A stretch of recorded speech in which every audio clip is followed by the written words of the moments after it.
प्रदोष व्रत भगवान शिव को अति प्रिय है।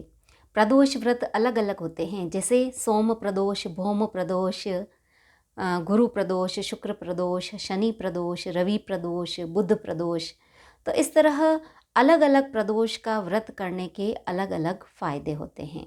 तो आज मैं शनि प्रदोष व्रत की कथा और इस व्रत को करने के फायदे क्या क्या होते हैं, इस बारे में जानकारी दूंगी।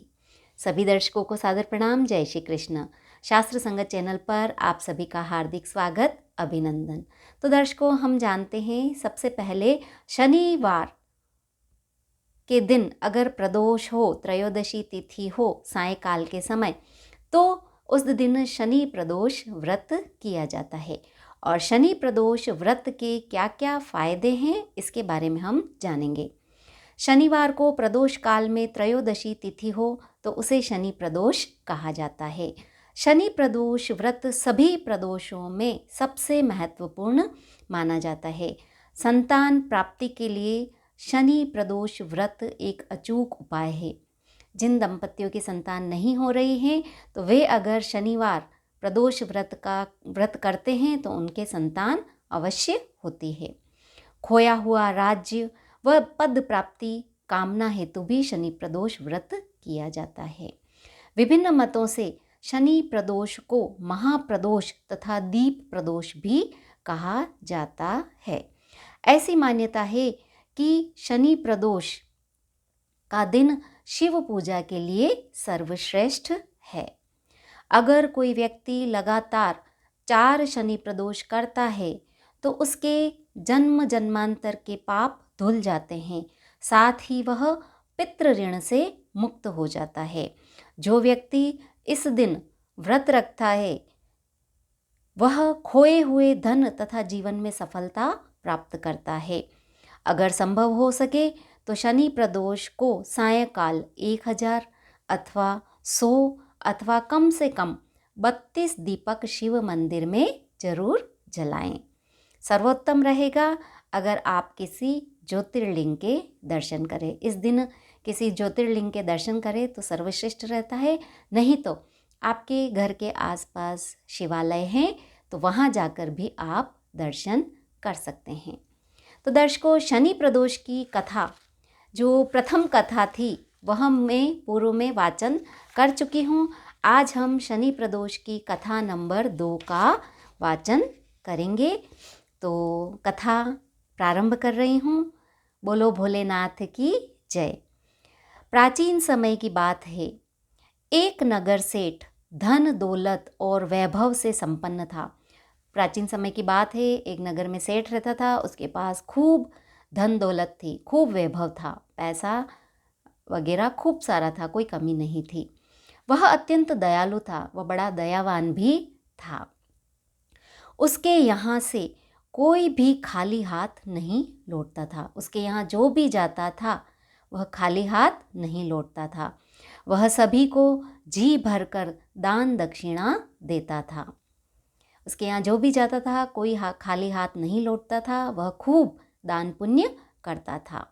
लेकिन दूसरों को सुख देने वाले सेठ और उसकी पत्नी काफ़ी दुखी थे। दुख का कारण था उनके संतान का न होना। वे बड़े दान पुण्य भी करते थे, पैसे की कोई कमी नहीं थी, परंतु एक बात से वे दुखी थे कि उनके संतान नहीं थी। संतानहीनता के कारण दोनों गले जा रहे थे, बड़े परेशान रहते थे कि संतान नहीं है। एक दिन उन्होंने तीर्थ यात्रा पर जाने का निश्चय किया और अपने कामकाज सेवकों को सौंपकर वे तीर्थ यात्रा को चल पड़े। अभी वे नगर के बाहर ही निकले थे कि उन्हें एक विशाल वृक्ष के नीचे समाधि लगाए एक तेजस्वी साधु दिखाई पड़े। वे तीर्थ यात्रा के लिए निकले थे और रास्ते में नगर के बाहर ही एक साधु है, वे समाधि में लीन थे, वे दिखाई दिए उन सेठ और सेठ की पत्नी को। दोनों ने सोचा कि साधु महाराज से आशीर्वाद लेकर आगे की यात्रा शुरू की जाए। दोनों ने सोचा कि हम अब इनका आशीर्वाद लेकर ही आगे यात्रा शुरू करेंगे। पति पत्नी दोनों समाधिलीन साधु के सामने हाथ जोड़कर बैठ गए और उनकी समाधि टूटने की प्रतीक्षा करने लगे। दोनों हाथ जोड़कर बैठ गए और साधु समाधि में लीन थे, तो वे कब समाधि से जागृत होंगे और हमें आशीर्वाद देंगे, इस आस से वे उन साधु के सामने बैठ गए हाथ जोड़कर। सुबह से शाम हो गई, रात हो गई, परंतु साधु की समाधि नहीं टूटी, मगर सेठ पति पत्नी धैर्यपूर्वक हाथ जोड़े हुए वहीं बैठे रहे। सुबह निकले थे यात्रा को, शाम हो गई, फिर रात हो गई, फिर सुबह हो गई, तब तक साधु समाधि में लीन थे, परंतु दोनों पति पत्नी धैर्यपूर्वक उनके सामने हाथ जोड़कर बैठे हुए थे। अंततः अगले दिन प्रातःकाल साधु समाधि से उठे। सेठ पति पत्नी को देख वे मंद मंद मुस्कुराए। दोनों पति को पत्नी को देखकर साधु है वे समाधि से जागृत हुए और मंद मंद मुस्कुराने लगे। आशीर्वाद स्वरूप हाथ उठाकर बोले, मैं तुम्हारे अंतर मन को भांप गया हूँ वत्स। वे कहते हैं कि मैं तुम्हारे अंतर मन को, तुम्हारे मन में क्या चल रहा है वह सब जान गया हूँ पुत्र। मैं तुम्हारे धैर्य और भक्ति भाव से अत्यंत प्रसन्न हूँ। साधु महाराज सेठ और सेठानी को कहते हैं कि मैं तुम्हारे भक्ति भाव से बड़ा ही प्रसन्न हूँ, तुम्हारे धैर्य से भी बहुत प्रसन्न हूँ। साधु ने संतान प्राप्ति के लिए उन्हें शनि प्रदोष व्रत करने की विधि समझाई। साधु ने संतान प्राप्ति के लिए शनि प्रदोष व्रत करने की विधि के बारे में बताया और भगवान शंकर की निम्न वंदना बताई। अगर आपको भी संतान की कामना है तो आप भगवान शंकर की यह वंदना कर सकते हैं जो मैं बोल रही हूँ। हे रुद्रदेव शिव नमस्कार, शिव शंकर जगत गुरु नमस्कार। हे नीलकंठ सुर नमस्कार, शशि मौली चंद्र सुख नमस्कार। हे उमाकांत सुधी नमस्कार, उग्रत्व रूप मन नमस्कार।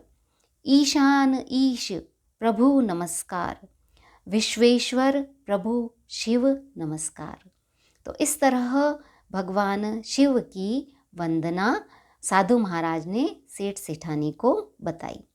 इसके बाद साधु सेठ और सेठानी है वे यात्रा के लिए निकल पड़े और फिर तीर्थ यात्रा के बाद दोनों वापस घर लौटे और नियम पूर्वक शनि प्रदोष का व्रत करने लगे। कालांतर में सेठ की पत्नी ने एक सुंदर पुत्र को जन्म दिया। दोनों ने यात्रा से आने के बाद शनि प्रदोष व्रत प्रारंभ किया संतान की कामना हेतु और उसके बाद उन्हें एक सुंदर पुत्र रत्न की प्राप्ति हुई। शनि प्रदोष व्रत के प्रभाव से उनके यहाँ छाया अंधकार लुप्त हो गया और दोनों पति पत्नी आनंदपूर्वक रहने लगे। तो आज मैंने वाचन किया शनि प्रदोष व्रत कथा नंबर 2 का। अगर कथा नंबर 1 सुननी है तो आप मेरे पूर्व के वीडियो देख सकते हैं। धन्यवाद। जय श्री कृष्ण।